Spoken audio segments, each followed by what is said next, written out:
ఇవాళ పార్టీ ప్రభుత్వం అనుసంధానం చేసుకుంటూ ముందుకెళ్లాల్సినటువంటి అవసరం.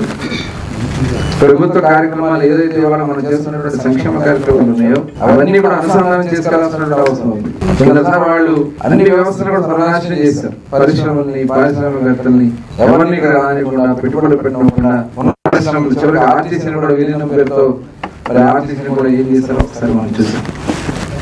ఇవాళ ప్రతి సంవత్సరం దాదాపు 3,000 కోట్ల రూపాయలు ఈరోజు ఆర్టీసీలో నష్టం వస్తుంది ప్రభుత్వానికి. మరి ఇలాంటివి దాన్ని ఏ రకంగా మనం తీసుకెళ్తాం? మీరు కూడా కొంత, నేను కూడా మనం చూసాను, షుగర్ ఫ్యాక్టరీలు ఇవన్నీ కూడా చాలా తగ్గిపోతుంది, వాటికి ఆదరణ తగ్గిపోతుంది.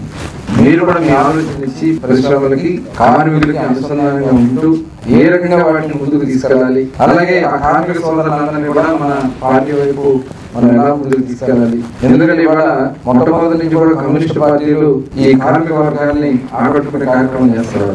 ఏదో రకంగా ఇవాళ కమ్యూనిస్ట్ అనేది దాదాపు ఇలాంటి పరిస్థితుల్లో ఆ వర్గాలకి మనం ఉన్నామని భరోసా ధైర్యం ఇవ్వాల్సినటువంటి అవసరం.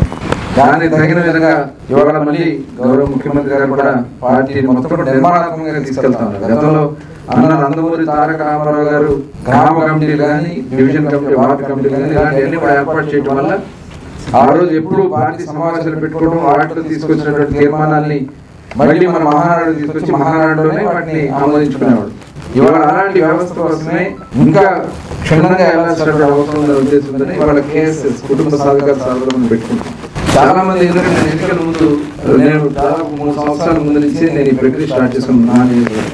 2014లో కొంతవరకు వర్క్ చేస్తున్నాం. ఆ రోజు వేవ్ కూడా వచ్చింది, అప్పుడు గెలిచాం. 19లో అది క్రియేట్ చేయాలని చెప్పి ఎంత ప్రయత్నం నాకు అవకాశం రాలేదు.